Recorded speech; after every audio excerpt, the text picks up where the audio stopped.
Bismillahirrahmanirrahim. Assalamualaikum warahmatullahi wabarakatuh. Hamdan wa syukran lillah wassalatu wassalamu ala rasulillah sayyidina Muhammad ibn Abdullah amma ba'd. Teman-teman semua, insya Allah di pertemuan kali ini kita akan lanjutkan belajar kita bersama tentang ilmu tauhid. Marilah kita mulai belajar kita bersama dengan membaca basmalah. Bismillahirrahmanirrahim. Nah, apa yang akan kita pelajari di pertemuan kali ini? Di pertemuan kali ini kita akan belajar bersama tentang konsep dasar dari ilmu tauhid. Nah, ketika kita ingin mempelajari konsep dasar dari ilmu tauhid, maka akan timbul pertanyaan-pertanyaan. Yang pertama, akan timbul pertanyaan konsep dasar tentang ilmu tauhid ini. Apa sih pengertian dari ilmu tauhid itu sendiri? Kemudian istilah apa saja yang semakna atau hampir sama dengan ilmu tauhid? Nah, ada juga apa saja kategori dan kajian ilmu tauhid? Kategorinya apa ilmu tauhid itu dan mengkaji apa saja? Nah, apa tujuan dari ilmu tauhid? Selanjutnya akan timbul pertanyaan yang kelima, apa manfaat dari ilmu tauhid itu? Yang keenam, apa saja sumber dari ilmu tauhid? Yang ketujuh, bagaimana urgensi kebutuhan manusia atas ilmu tauhid? Dan yang kedelapan, apa saja ruang lingkup ilmu tauhid itu? Nah, baik, kita coba jawab satu persatu dari pertanyaan-pertanyaan ini ya. Nah, pertama tentang apa pengertian dari ilmu tauhid itu. Nah, sebelum ke pengertian ilmu tauhid, nah, kita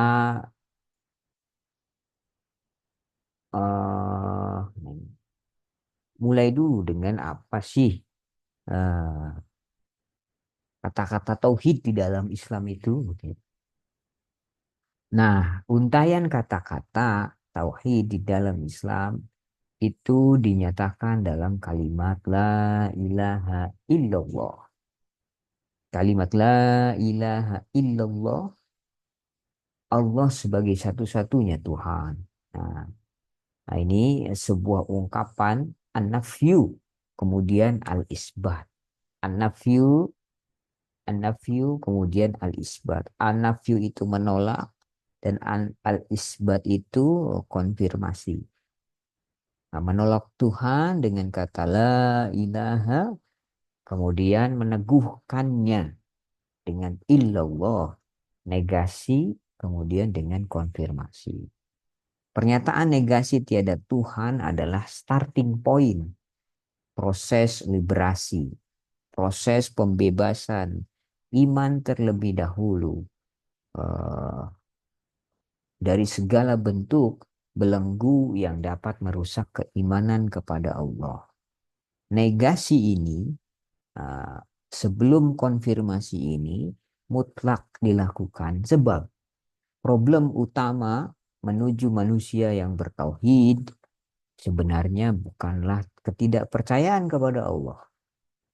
Karena percaya kepadanya, kepada Allah adalah keadaan yang paling alamiah atau natural.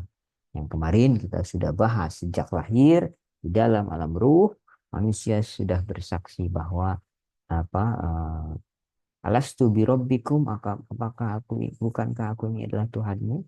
Kita semua, ruh kita semua bersaksi, qalu bala syahidna. Betul,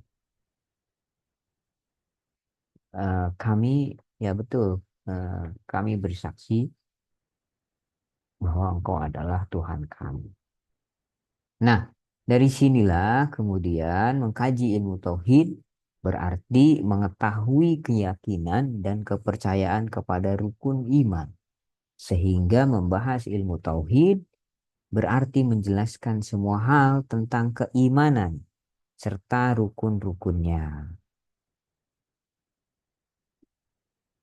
Serta rukun-rukun iman itu. Merealisasikan tauhid artinya bahwa membersihkan dan membebaskan diri seseorang dari noda-noda syirik, noda bid'ah, dan kemaksiatan. Niscaya ia akan masuk surga tanpa hisab dan azab. Nah, itu kalimat tauhid. Kata-kata tauhid di dalam Islam itu dinyatakan dengan kalimat La ilaha illallah. Nah, sekarang apa pengertian dari ilmu tauhid itu sendiri? Baik. Pengertian ilmu tauhid pertama secara etimologi. Etimologi itu secara bahasa. Ini berasal dari bahasa Arab. Bahasa Arabnya adalah dari kata wahada yuwahidu tauhidan. Wahada yuwahidu tauhidan yang berarti mengesahkan Allah Subhanahu wa taala. Di dalam Kamus Besar Bahasa Indonesia, kata tauhid ini merupakan kata benda yang berarti keesaan Allah. Kuat kepercayaan bahwa Allah itu hanya satu. Menurut Zainuddin, kata wahid ini artinya adalah satu. Ya, tauhid ialah keyakinan kita tentang satu atau esanya Allah. Oleh karena itu, segala pikiran dan teori berikut argumentasinya yang mengarah pada kesimpulan bahwa Tuhan itu satu disebut dengan ilmu tauhid. Ilmu tauhid juga disebut dengan ilmu usuluddin, ilmu kalam, ilmu akidah, ilmu ma'rifat. Ada pula yang menyebutnya ilmu sifat 20 karena di dalamnya dibahas 20 sifat yang wajib bagi Allah. Maka secara etimologis tauhid berarti keesaan. Maksudnya keyakinan bahwa Allah adalah esa. Allah adalah tunggal. Allah adalah satu. Nah, pengertian ini sesuai pengertian tauhid dalam Kamus Besar Bahasa Indonesia. Tauhid artinya keesaan Allah. Mentauhidkan berarti mengakui akan keesaan Allah dan mengesahkan Allah. Jubaran Mas'ud berpendapat bahwa tauhid bermakna beriman kepada Allah, Tuhan yang esa, yang juga disamakan dengan La ilaha illallah. Kalimat La ilaha illallah, tiada Tuhan selain Allah. Nah, itu ya. Nah, kalau menurut Syekh Muhammad Abduh, tauhid itu ilmu yang membahas wujud Allah, sifat-sifat yang wajib tetap padanya, sifat-sifat yang boleh disifatkan kepadanya, dan sifat-sifat yang wajib dilenyapkan padanya. Tuh. Ilmu tauhid juga membahas Rasul-Rasul Allah, meyakinkan kerasulan mereka, hal-hal yang boleh dihubungkan, dinisbatkan kepada mereka, dan hal-hal yang terlarang menghubungkan kepada diri para rasul. Ini menurut Syekh Muhammad Abduh. Nah, itulah pengertian tauhid. Tauhid secara etimologi, secara bahasa. Dari wahada, yuwahidu tauhidan. Yang artinya mengesahkan wahada. Misalkan tauhidan, keesaan Allah. Nah, sekarang tauhid secara terminologi menurut istilah. Tauhid menurut istilah ialah suatu ilmu yang membentangkan wujudullah, adanya Allah dengan sifat-sifat yang wajib, mustahil dan jaiz atau yang harus, dan membuktikan kerasulan para rasulnya dengan sifat-sifat mereka yang wajib, mustahil dan jaiz, serta membahas segala hujah, segala alasan terhadap keimanan yang berkaitan dengan perkara-perkara sampainya, yaitu perkara yang diambil dari Al-Quran dan hadis. Nah, dengan yakin, gitu ya. Nah, maka kalimat tauhid secara bahasa tadi ya masdar, itu ya. Wahada yuwahidu tauhidan. Tauhidan itu ya bentuk masdar. Maka secara istilah syar'i, tauhid adalah menjadikan Allah sebagai satu-satunya sesembahan yang benar dengan segala kekhususan ini. Berdasarkan makna ini, maka dapat kita pahami bahwa banyak hal yang dijadikan sesembahan oleh manusia berupa malaikat, nabi, orang-orang soleh, bahkan makhluk Allah yang lain. Tetapi seorang yang bertauhid menjadikan Allah sebagai satu-satunya sesembahan. Tuh. Nah,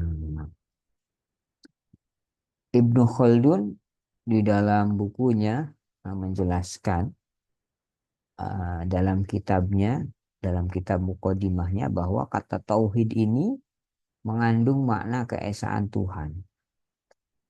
Nah, batasan makna tauhid menurut bahasa adalah meyakini keesaan Tuhan atau menganggap hanya ada satu, tidak ada yang lain. Nah, menurut istilah Ibnu Khaldun ini, tauhid bermakna di dunia ini hanya ada satu Tuhan, yaitu Allah Subhanahu wa Ta'ala. Tidak ada yang disebut Tuhan atau dianggap sebagai Tuhan atau dinobatkan sebagai Tuhan selain Allah Subhanahu wa Ta'ala. Jadi, semua yang ada di semesta adalah makhluk. Jika masih ada kepercayaan selainnya, hal itu harus dikikis habis. Inilah yang disebut monoteisme, yakni hanya percaya pada satu Tuhan. Maka berdasarkan pengkajian terhadap dalil-dalil tauhid dilakukan para ulama sejak dahulu, dapat disimpulkan bahwa tauhid itu terbagi menjadi tiga. Ada tauhid rububiyah, ada tauhid uluhiyah, ada juga tauhid asma wa sifat, gitu ya. Nah, itu. Nah, ini pengertian tauhid menurut eh, istilah. Nah, sekarang apa pengertian dari ilmu tauhid itu sendiri? Ilmu tauhid berarti ilmu yang mempelajari bertauhid dengan baik dan benar sesuai dengan petunjuk Al-Quran dan hadis. Nah, setelah kita mengetahui pengertian ilmu tauhid secara bahasa, baik secara istilah dan pengertian ilmu tauhid itu sendiri, nah, kemudian kita jawab pertanyaan tentang ada istilah-istilah yang hampir mirip sama dengan ilmu tauhid. Nah, pertama ada istilah iman. Menurut Asy'ariyah, iman hanyalah membenarkan di dalam hati. Nah, senada dengan ini, Imam Abu Hanifah juga mengatakan bahwa iman hanyalah i'tikad, sedangkan amal adalah bukti dari iman. Ulama salaf seperti Imam Ahmad, Imam Malik, dan Imam Syafi'i mengemukakan bahwa iman adalah sesuatu yang diyakini dalam hati, diucapkan dengan lisan, dan diamalkan dengan anggota tubuh. Nah, itu pengertian iman menurut salaf salih, ya, ulama salaf. Yang kedua ada istilah akidah. Akidah ini menurut bahasa adalah keyakinan yang tersimpul kukuh di dalam hati, kemudian juga mengikat dan mengandung perjanjian. Menurut terminologis Hasan Al-Banna ini menyatakan bahwa akidah ialah beberapa hal yang harus diyakini kebenarannya oleh hati sehingga dapat mendatangkan ketentraman. Keyakinan yang tidak bercampur dengan keraguan-raguan. Jadi kalau keyakinan itu, akidah itu ya tidak ada keraguan di dalam. Keyakinan dalam hati yang tidak bercampur dengan keraguan-raguan. Nah, dalam hal ini uh, Yunahar Ilyas juga mengidentikan antara tauhid, iman, dan akidah. Dan demikian tauhid merupakan tema sentral dari akidah dan iman. Nah, ini akidah. Nah, kemudian yang ketiga ada istilah teologi. Kata teologi ini dari kata theos, artinya Tuhan, dan logos yang berarti ilmu atau science atau studi atau diskurs. Jadi teologi ini berarti ilmu tentang Tuhan atau ilmu ketuhanan. Nah, definisi teologi yang diberikan oleh Vergilius Fem yaitu the discipline which concern God or the divine reality and God's relation to the world. Nah, tauhid ialah pemikiran sistematis yang berhubungan dengan alam semesta. Nah, sementara Hanafi di dalam bukunya Teologi Islam itu menyatakan bahwa tauhid sebagai ilmu yang berdiri sendiri belum dikenal pada masa Nabi Muhammad ketika itu ataupun pada masa sahabat-sahabat, tetapi baru dikenal jauh setelah kewafatan Nabi Muhammad atau setelah ilmu-ilmu keislaman yang lain satu persatu muncul disertai tumbuhnya kecenderungan umat Islam mendalami perihal metafisika yang sifatnya bukan fisik. Nah, itu teologi. Ya, teos itu artinya Tuhan dan logos itu berarti ilmu, ilmu tentang Tuhan. Nah, yang keempat ada ilmu kalam. Ilmu kalam juga dinamakan ilmu tauhid. Kenapa? Karena tujuannya yaitu menetapkan keesaan Allah dalam zat dan perbuatannya. Dalam menjadikan alam semesta ini dan hanya Allah yang menjadi tempat tujuan terakhir alam. Ilmu kalam juga dinamakan ilmu aqaid karena kepercayaan ajaran agama itulah yang menjadi pokok-pokok pembahasan. Nah, bagaimana dinamika ilmu kalam? Dinamika ilmu kalam itu terjadi karena satu, persoalan terpenting yang menjadi pembicaraan abad-abad permulaan hijrah ialah firman Tuhan atau kalam Allah dan non-ajali ajalinya Quran atau khalik khalq Al-Quran. Yang kedua, kenapa menjadi sebuah dinamika ilmu kalam ini? Karena dasar ilmu kalam ialah dalil-dalil pikiran dan pengaruh dalil-dalil ini tampak jelas dalam pembahasan takalimi. Mereka jarang kembali pada dalil nakli atau dalil Quran dan hadis kecuali setelah menetapkan benarnya pokok persoalan lebih dahulu.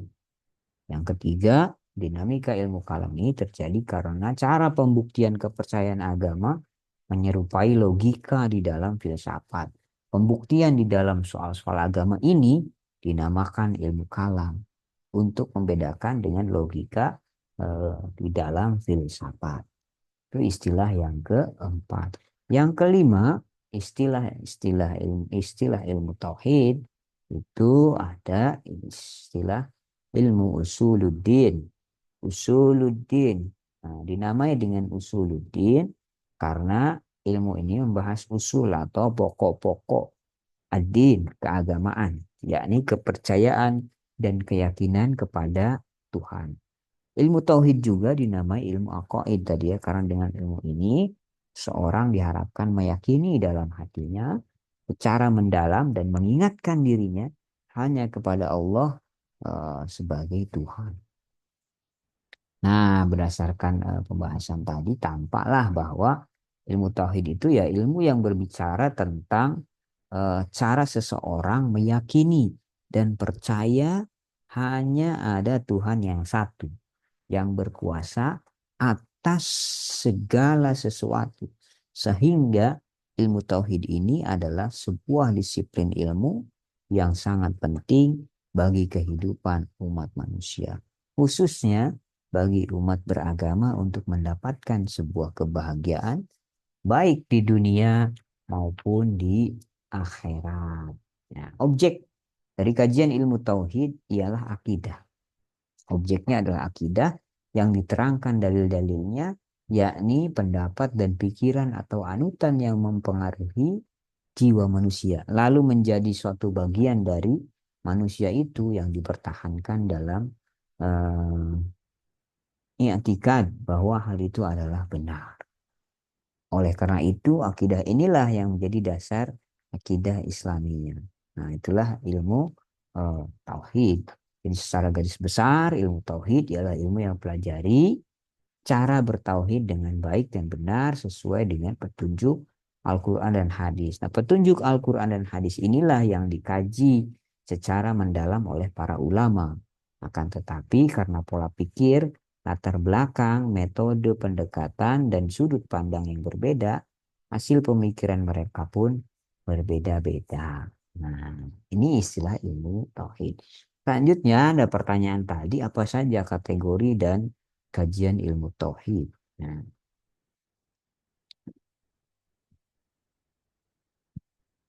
ini kategori dan kajian ilmu tauhid. Kategori ilmu tauhid menurut Al-Qushairi yang pertama bahwa ada kategorinya. Yang pertama itu tauhid Allah untuk Allah. Artinya apa? Yakni mengetahui bahwa Allah itu esa. Yang kedua, mengesahkan Allah untuk makhluk, yaitu keputusan Allah bahwa seorang hamba adalah yang mengesahkannya dan Allah menciptakannya sebagai hamba yang mempunyai tauhid. Ini yang kedua. Yang ketiga, kategori apa? Kategori tauhid yang ketiga itu tauhid makhluk untuk Allah. Artinya apa tauhid makhluk untuk Allah? Yaitu seorang hamba yang mengetahui bahwa Allah adalah esa. Dia memutuskan sekaligus menyampaikan bahwa Allah itu adalah esa. Nah, itu ke pembagian tauhid dalam tiga kategori menurut Usairi. Pertama, tauhid Allah untuk Allah, mengetahui bahwa Allah itu esa. Yang kedua, mengesahkan Allah untuk makhluk, artinya bahwa keputusan Allah seorang hamba itu adalah mengesahkannya. Nah, yang ketiga, tauhid makhluk untuk Allah. Jadi artinya seorang hamba yang mengetahui bahwa Allah itu adalah esa. Nah, itu. Selanjutnya ada kajian dari ilmu tauhid. Apa saja kajian tauhid? Kajian ilmu tauhid itu menurut Muhammad Abduh itu menyatakan bahwa kajian tauhid ini ilmu yang membahas wujud Allah dan sifat wajib padanya dan sifat yang tidak harus ada padanya. Jadi membahas tentang wujud Allah, yang kedua membahas tentang sifat-sifat bagi Allah. Baik sifat yang wajib yang ada pada Allah, sifat yang mustahil yang tidak ada, yang tidak boleh ada pada Allah, dan sifat jaiz. Sifat jaiz itu sifat yang boleh ada padanya.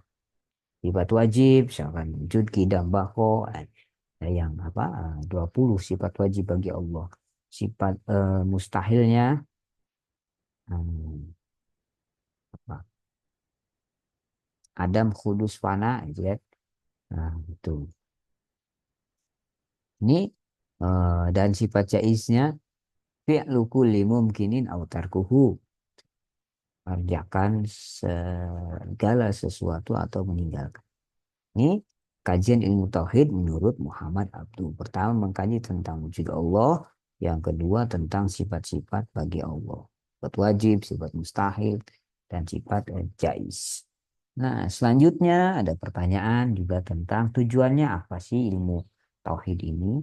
Ilmu tauhid ini menurut Ghafir yang pertama tujuannya adalah memantapkan keyakinan atau kepercayaan agama dengan jalan akal pikiran. Jadi agar keyakinan kepercayaan agama kita mantap dengan ilmu tauhid ini menggunakan pikiran kita selain kemantapan hati bagi seseorang yang percaya pada Allah. Dengan mempertahankan kepercayaan ini dan berusaha menghilangkan berbagai keraguan yang masih melekat atau sengaja dilekatkan oleh hal-hal yang menentang kepercayaan kepada Allah. Maka dengan demikian tujuan dari ilmu tauhid adalah mengangkat keyakinan seseorang dari lembah taklid pada puncak keyakinan. Nah, dari taklid hanya mengekor saja, mengikuti saja, tanpa tahu alasannya, tanpa tahu dalilnya, pada puncak keyakinan dengan yakin, seyakin-yakinnya menggunakan akal pikirannya, nah, selain juga kemantapan hati seseorang. Nah, ini tujuan yang pertama, memantapkan keyakinan atau kepercayaan agama. Yang kedua, tujuannya ialah memberikan pengetahuan dengan baik dan benar tentang keyakinan seorang kepada Allah Subhanahu wa taala dengan menggunakan dalil nakli. Dalil nakli itu Al-Qur'an dan hadis ataupun dalil akli menggunakan akal pikiran atau rasio. Yang ketiga tujuannya adalah menghilangkan keraguan terhadap Allah yang melekat pada hati seseorang dari godaan setan, jin, dan manusia. Yang keempat, nah, tujuannya adalah meluruskan akidah-akidah yang menyeleweng dan keliru akibat kesalahpahaman dan pemalsuan hadis-hadis. Banyak terjadi pemalsuan hadis-hadis yang pada saat itu timbul sebagai suatu ilmu yang berdiri sendiri. Dengan demikian, nah, kemurnian pemahaman terhadap Allah ini kembali pada Al-Quran dan hadis. Yang kelima tujuannya adalah memantapkan keyakinan terhadap keesaan Allah dan menumbuhkan kesadaran terhadap tugas dan kewajibannya sebagai hamba Allah. Apabila tauhid itu dapat diketahui, dipahami, dan diamalkan dengan baik dan benar. Yang keenam, tujuannya adalah untuk menambah akidah dan keimanan seseorang karena iman bisa bertambah dan berkurang. Innamal mu'minuna alladzina idza dzukirallahu wajilat qulubuhum wa idza tuliyat 'alaihim ayatuhu zadatuhum imana wa 'ala rabbihim yatawakkalun. Ini menurut Ghafir bahwa tujuan dari tauhid itu ada 6. Sementara menurut Zainuddin, ilmu tauhid ini berperan untuk memberi pedoman dan arah agar manusia itu selalu tetap menyadari kewajibannya sebagai makhluk. Ada menurut Ghafir itu ada 3. Menurut Zainuddin, maaf ya, menurut Zainuddin ini ada 3 tujuan dari ilmu tauhid. Pertama, memperoleh kepuasan batin. Tujuannya. Jadi keselamatan dan kebahagiaan hidup di dunia dan di akhirat sebagaimana yang dicita-citakan. Apabila hanya mengandalkan kemampuan akal, kita tidak akan pernah berhasil mencapai kepuasan dan kebahagiaan. Banyak ya kasus-kasus pembunuhan, perampokan, bunuh diri dan lain-lain itu akibat orang tidak membekali dirinya dengan iman dan tauhid. Manusia yang tidak memperhatikan segi-segi moral dan spiritual atau akidah dan hanya memperhatikan kehidupan lahir saja, itu merupakan manusia yang dihinggapi sikap batin yang beku. Akalnya tidak berfungsi atau bekerja menurut semestinya.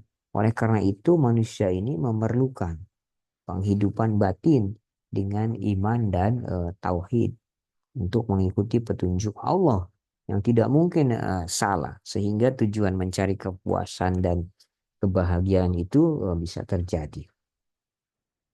Nah, dalam Quran sudah ada surat Al-Baqarah gitu ya. Wattaqullaha la'allakum tuflihun. Bertakwalah kepada Allah, niscaya kamu akan beruntung gitu ya. Nah, itu tujuan yang pertama adalah memperoleh kepuasan batin. Yang kedua tujuannya itu untuk terhindar dari pengaruh yang menyesatkan. Nah, banyak yang sebenarnya pengaruh akidah yang menyesatkan hasil dari pikiran atau kebudayaan atau hasil dari perubahan yang dilakukan terhadap seseorang nabi dan rasul yang sebenarnya. Tujuan perubahan itu semata-mata politik. Oleh karena itu, di dunia ini selalu terjadi perebutan pengaruh di antara penganut agama-agama yang berbeda. Pada satu pihak ingin menyebarluaskan serta mempertahankan kebenaran dan kejujuran dalam beragama, serta mempertahankan pengaruhnya dalam masyarakat. Ini tujuan yang kedua, kita terhindar dari pengaruh yang menyesatkan, ajaran-ajaran yang menyesatkan. Ya, kita belajar ilmu tauhid. Yang ketiga, eh, tujuannya adalah terhindar dari pengaruh paham yang dasarnya hanya teori kebendaan atau materialisme. Pengaruh paham-paham ini seperti kapitalisme, komunisme, sosialisme, materialisme, kolonialisme, dan sebagainya itu hanya bertujuan mengumpulkan dan memperebutkan harta. Dengan berpegang pada iman yang benar dan tauhid, maka kita akan terhindar dari pengaruh ajaran yang menyesatkan. Teori-teori kebendaan. Ini tujuan tauhid. Selanjutnya, ada pertanyaan apa sih manfaatnya dari ilmu tauhid itu? Ini Umar bin Su'ud di dalam buku aslinya itu apa? Umar bin Su'ud di dalam buku aslinya itu At-Tauhid ham haminat tuhu wasimaru. Nah, ini buku yang sudah diterjemahkan. eh, Tauhid, urgensi dan manfaatnya. Ini sudah diterjemahkan oleh Abdullah Haidir. Ya. Manfaat dari ilmu tauhid menurut Su'ud Al-Laid, gitu ya. Umar bin Su'ud Al-Laid. Manfaat yang pertama, ini tauhid ini sebagai sebab paling utama terhapusnya dosa dan kesalahan. Di dalam hadis disebutkan bahwa Rasul itu pernah bersabda, barang siapa yang bersaksi bersyahadat bahwa tidak ada Tuhan yang disembah selain Allah, tidak ada sekutunya baginya, dan bersaksi bahwa Muhammad adalah hamba dan rasulnya kepada Maryam dan roh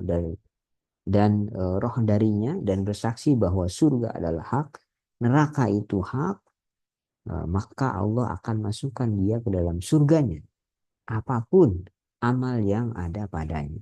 Nah, hadis ini menunjukkan bahwa Allah mengampuni dosa-dosa seorang hamba dengan sebab tauhidnya yang murni, yang tidak mempersekutukan Allah. Yang kedua, manfaatnya menurut Umar bin Su'ud yaitu tauhid ini membebaskan seorang hamba dari apa? Dari perbudakan makhluk dan ketergantungan, ketakutan dan kepasrahan terhadap mereka serta beramal untuk mereka. Nah, ini membebaskan seorang hamba dari perbudakan makhluk yang lain dan ketergantungan terhadap makhluk yang lain. Yang ketiga, tauhid itu merupakan satu-satunya sebab untuk menggapai ridho Allah Subhanahu wa Ta'ala, cinta dan pahala padanya. Maka ketika amal itu ya hanya mengharapkan ridho Allah, amal itu ikhlas, maka amal itu diterima. Itu tauhid menjadi sebab untuk menggapai ridho Allah. Yang keempat, manfaatnya adalah tauhid yang telah tertanam mantap di dalam hati seseorang hamba itu akan meringankannya dari segala kesulitan, dari segala musibah, dari kepedihan dan kesedihan. Nah, tauhid ini dapat memerdekakan umat manusia dari segala perbudakan dan penghambaan, kecuali kepada Allah Subhanahu wa Ta'ala yang menciptakan dengan bentuk yang sempurna. Yang keenam, bahwa tauhid juga dapat membantu dalam pembentukan kepribadian yang kukuh. Arah hidup menjadi jelas dan tidak mempercayai Tuhan kecuali hanya kepada Allah Subhanahu wa Ta'ala. Nah, kepadanya lah kemudian tempat menghadap, baik dalam kesendirian maupun di tengah keramaian, dan selalu memohon kepadanya dalam keadaan sempit ataupun lapang. Ini yang keenam. Dan yang ketujuh, bahwa tauhid ini dapat memberikan kekuatan jiwa kepada pemiliknya. Ada dengan penuh harap kepada Allah dan selalu bertawakal, ridho atas ketentuannya, dan sabar terhadap musuh. Yang kedelapan, bahwa tauhid dapat menghilangkan sifat syirik atau menyekutukan Allah yang hatinya terbagi-bagi untuk Tuhan-Tuhan dan sesembahan yang banyak, yakni sesaat menghadap dan menyembah yang hidup, dan suatu saat menghadap dan menyembah pada yang mati. Nah, dengan demikian, tauhid sebagai pondasi manusia di dalam menjalani perintah dan menjauhi larangannya sebagai hamba yang mulia untuk membentuk pribadi yang beriman dan bertakwa. Itulah manfaat dari ilmu tauhid menurut Umar bin Saud. Nah, setelah kita tahu manfaatnya, sekarang kita akan jawab pertanyaan. Sumber tauhid itu apa saja? Pertama, ya, sumber tauhid itu pasti Al-Quran. Sebagai sumber tauhid, Al-Quran banyak menyinggung hal-hal yang berkaitan dengan ketauhidan. Contoh, dalam surat Az-Zariyat ayat 56 gitu ya, disebutkan, "Wa ma khalaqtul jinna wal insa illa liya'budun." Sesungguhnya aku tidak menciptakan jin dan manusia melainkan agar mereka beribadah kepada. Ini pertama. Ayat di atas ini menjelaskan bahwa hikmah dari penciptaan jin dan manusia yaitu hanyalah untuk beribadah kepada Allah. Dan yang menciptakan itulah yang berhak untuk diibadahi. Sekaligus membantah orang-orang yang menyembah kepada berhala dan semacamnya. Oleh karena itu, mempelajari tauhid merupakan kebutuhan dari setiap individu. Walaqad ba'asna fi kulli ummatin rasulan an ya'budullah wajtanibut taghut. Sungguh Allah itu telah mengutus seorang rasul untuk setiap umat itu untuk menyerukan sembahlah Allah dan jauhilah taghut. Itu sumber tauhid yang pertama. Sumber tauhid yang pertama itu adalah Al-Qur'an. Nah, dari ayat tadi yang menjelaskan bahwa hikmah diutusnya seorang rasul itu yaitu mendakwahkan tauhid serta membawa misi dakwah untuk mengajak bertauhid dan menjauhi sifat syirik yang disertai dengan pengingkaran terhadap tagut dan sesembahan selain Allah. Tahu di ayat lain ada juga, wa qada rabbuka alla ta'budu illa iyyah wa bil walidaini ihsan.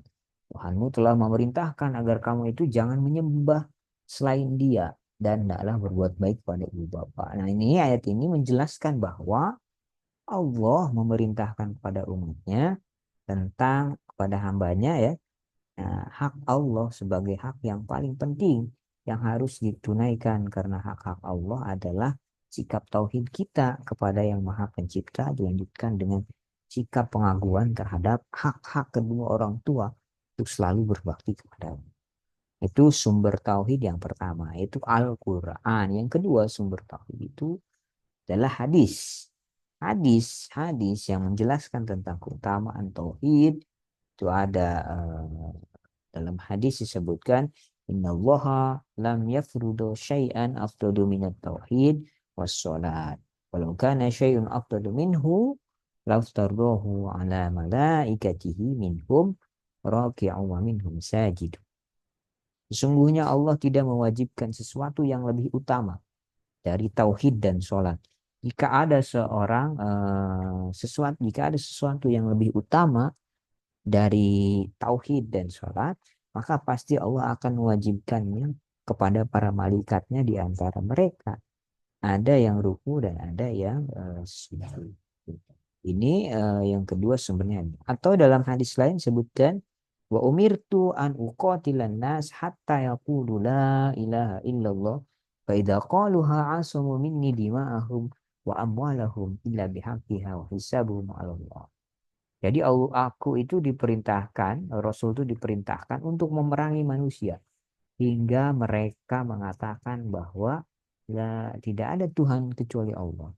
Tatkala mereka mengatakan la ilaha illallah, maka mereka telah menjaga darah mereka dan harta mereka dan hisab mereka tanggung jawab Allah. Nah, ini yang kedua sumbernya adalah hadis. Yang ketiga sumber dari tauhid itu adalah pendapat ulama. Banyak pendapat ulama menjelaskan hakikat beribadah dengan bertauhid. Pertama, contoh Syekh Muhammad Abdul Wahab berkata bahwa sungguhnya hakikat tauhid ialah mengesahkan Allah yang maha suci di dalam beribadah. Oleh sebab itu, para nabi dan rasul serta pengikutnya itu menjadikan dakwah tauhid ini sebagai dakwah yang paling utama. Nah, yang kedua, Syekh Muhammad bin Shalih Al-Utsaimin berkata bahwa segala sesuatu yang disembah selain Allah adalah batil atau sembahan yang keliru. Nah, ini dalam syarah akidah Ahlus Sunnah wal Jamaah eh, karangan ya yang ditulis oleh Syekh Muhammad bin Shalih Al-Utsaimin. Menurutnya, segala sesuatu yang disembah selain Allah adalah batil dan tidak ada nilai ibadah di sisinya. Dan segala amal dan ibadahnya akan tertolak kalau kita menyembah selain Allah. Yang ketiga, menurut Syekh Muhammad bin Abdul Wahhab dalam syarah Kasfu Asyubhat fit Tauhid, beliau menjelaskan bahwa tauhid itu merupakan agama segenap rasul yang diutus oleh Allah kepada hamba-hambanya. Nah, Syekh Shalih bin Abdul Aziz juga berkata apabila kenyataannya seperti itu, yaitu segenap rasul menyerukan tauhid, seharusnya dakwah itu dilakukan untuk menyerukan pokok ini. Dakwah yang dilakukan itu untuk mengajak orang mentauhidkan Allah. Sebab dengan tauhid itulah hati menjadi baik dan amal pun akan menjadi baik. Nah, pada intinya penjelasan para ulama mengenai hakikat beribadah dengan tauhid itu menyerukan bahwa beribadah itu harus dengan sikap tauhid yang benar, yakni mengesahkan hanya kepada Allah dan mengetahui bahwa para rasul itu diutus misinya itu untuk dakwah dalam mengajak umat manusia mentauhidkan hanya kepada Allah semata. Itu adalah sumber dari tauhid. Nah, sekarang bagaimana eh, kebutuhan manusia akan ilmu tauhid? Makna dan hakikat kebutuhan manusia. Al-Qardawi menyatakan bahwa manusia itu membutuhkan tauhid yang lain, yaitu tauhid ibadah atau tauhid ilahiyah.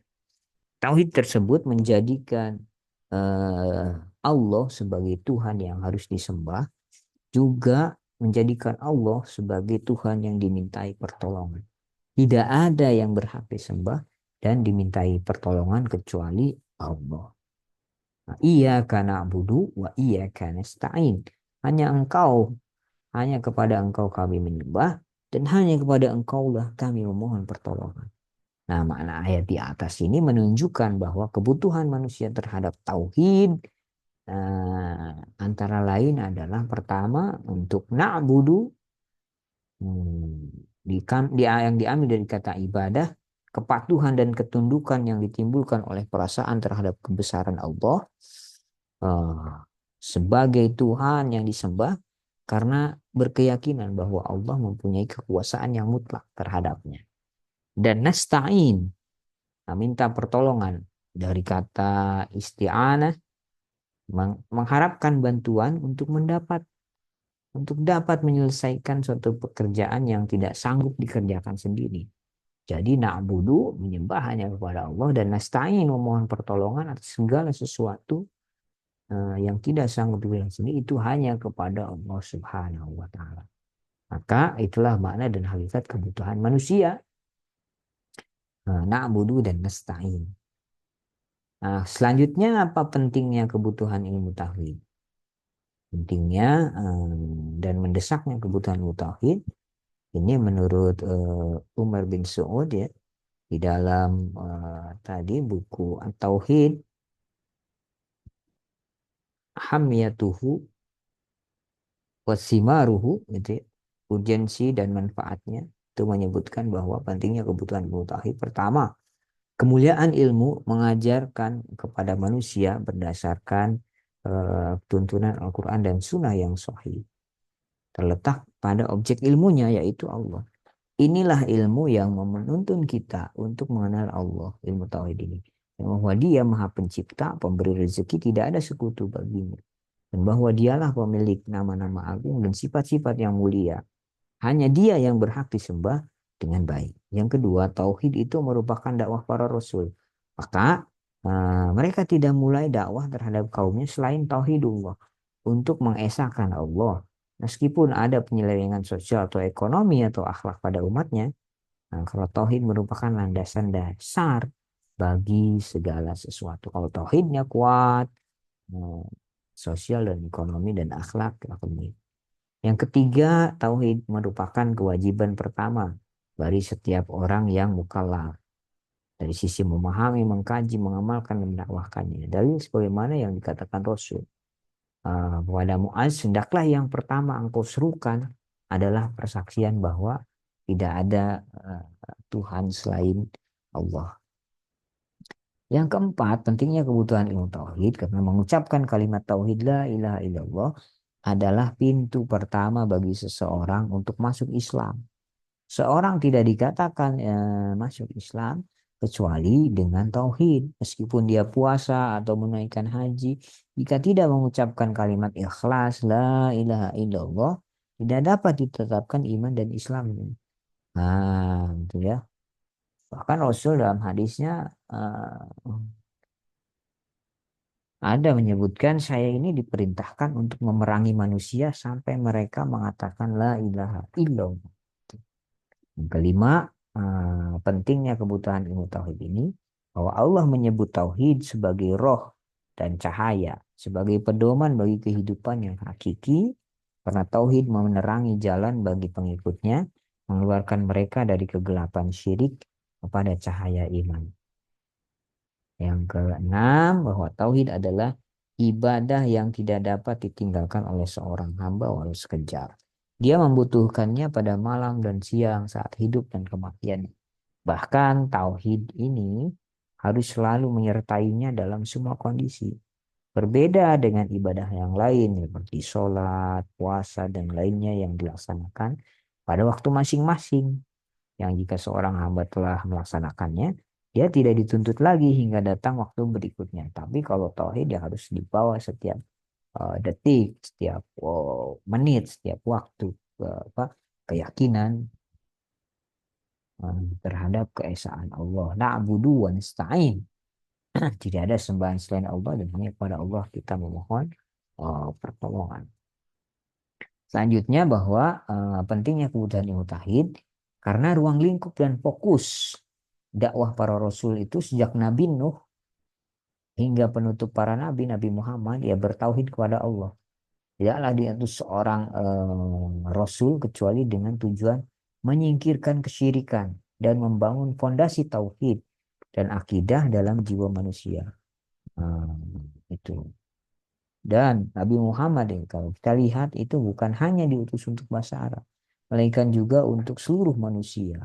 Wah, ini pentingnya kebutuhan ilmu tauhid.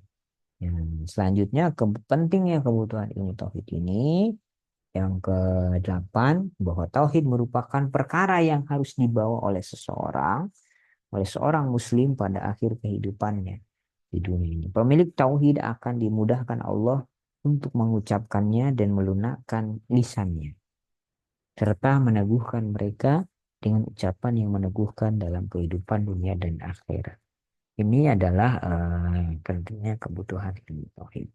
Selanjutnya setelah kita mengetahui kebutuhan manusia atas ilmu tauhid, bagaimana urgensinya, pentingnya kebutuhan terhadap ilmu tauhid. Nah, selanjutnya ada kita menjawab pertanyaan ruang lingkup dari ilmu tauhid itu sendiri. Ruang lingkupnya apa saja sih? Nah, ilmu tauhid ini nggak bisa dipisahkan dengan iman. Dengan demikian, membahas ilmu tauhid berarti menerangkan segala sesuatu tentang keimanan serta rukun-rukunnya, sebab dan disyaratkan dengan tauhid ialah al-iman. Ruang lingkupnya pertama adalah iman kepada Allah. Iman kepada Allah ini dibangun atas dua makna pokok. Pertama, makna pokok pertama bahwa Allah tidak memerlukan kepada selain Dia. Ini pokok pertama. Jadi Allah itu tidak memerlukan kepada selain Dia, selain Allah, gitu ya. Nah, makna Allah dari pokok pertama ini maknanya banyak bahwa Allah punya sifat-sifat mahada, gitu ya. Nah, mustahil tidak ada maha terdahulu, gitu ya. Tanpa ada yang mendahului, mustahil baru, gitu ya. Maha mendengar, maha melihat, maha berkata, tidak sama dengan makhluknya, maha kekal. Ini Allah. Yang kedua, pokok mana kedua dari iman kepada Allah itu Maha Esa, Maha Tunggal, mustahil terbilang jumlahnya. Maha Kuasa, mustahil lemah, Maha Berkehendak, mustahil terpaksa, Maha Mengetahui, mustahil bahwa Allah itu bodoh, dan mustahil Maha Hidup, mustahil keadaannya mati. Ini pokok-pokok iman kepada Allah. Ya, ada sifat wajib bagi Allah. Yang kedua, ruang lingkup dari ilmu tauhid itu adalah iman kepada malaikat. Beriman percaya kepada malaikat Allah merupakan rukun iman yang kedua. Malaikat itu ciptaan Allah dari nur. Nur itu cahaya. Nah, yang ketiga, iman kepada kitab-kitab Allah. Beriman kepada kitab Allah berarti mempunyai keyakinan bahwa Allah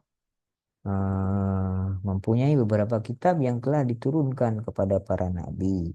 Kitab yang wajib diketahui oleh umat Islam, yaitu ada empat. Pertama, kitab Taurat, kemudian kitab Zabur, kitab Injil, dan Al-Quran. Itu ya. Nah, Taurat, kitab Zabur, kitab Injil, dan Al-Quran. Nanti kita akan bahas satu persatu tentang iman.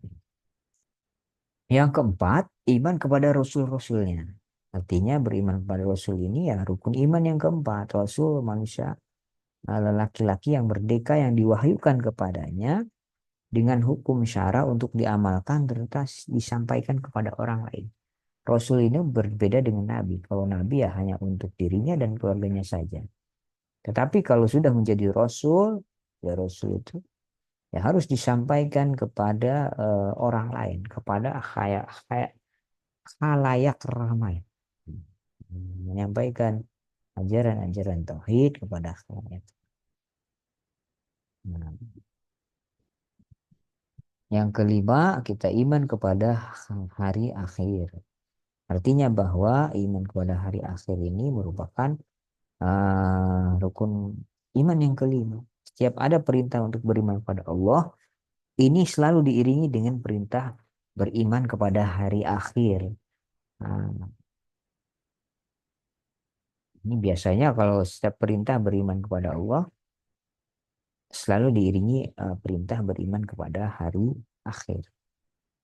Yang keenam, ruang lingkup dari ilmu tauhid ini adalah iman kepada kodo dan kodar. Kodo dan kodar itu merupakan rukun iman yang keenam. Kodo adalah ketentuan-ketentuan Allah yang telah ditetapkan oleh Allah sejak zaman azali tentang segala sesuatu yang berkaitan dengan makhluknya, seperti nasib baik dan buruk. Nah, ini adalah ruang lingkup dari ilmu tauhid. Jadi membahas tentang keimanan, rukun iman, iman kepada Allah, iman kepada malaikat, kepada kitabnya, dan iman kepada rasulnya, iman kepada hari akhir, iman kepada kodo dan qadar. Nah, wallahu a'lam bishawab. Itulah pembahasan kita pada pertemuan kali ini tentang konsep dasar dari ilmu tauhid. Mudah-mudahan bermanfaat, nah, dan bisa kita terapkan di dalam kehidupan sehari-hari. Terima kasih atas perhatiannya. Mohon maaf ada segala kesalahan. Mari kita tutup bersama dan membaca hamdalah. Alhamdulillahirabbil alamin dan doa kifaratul majlis. Subhanakallahumma wa bihamdika asyhadu an la ilaha illa anta astaghfiruka wa atubu ilaik. Baru kalam. Assalamualaikum warahmatullahi wabarakatuh.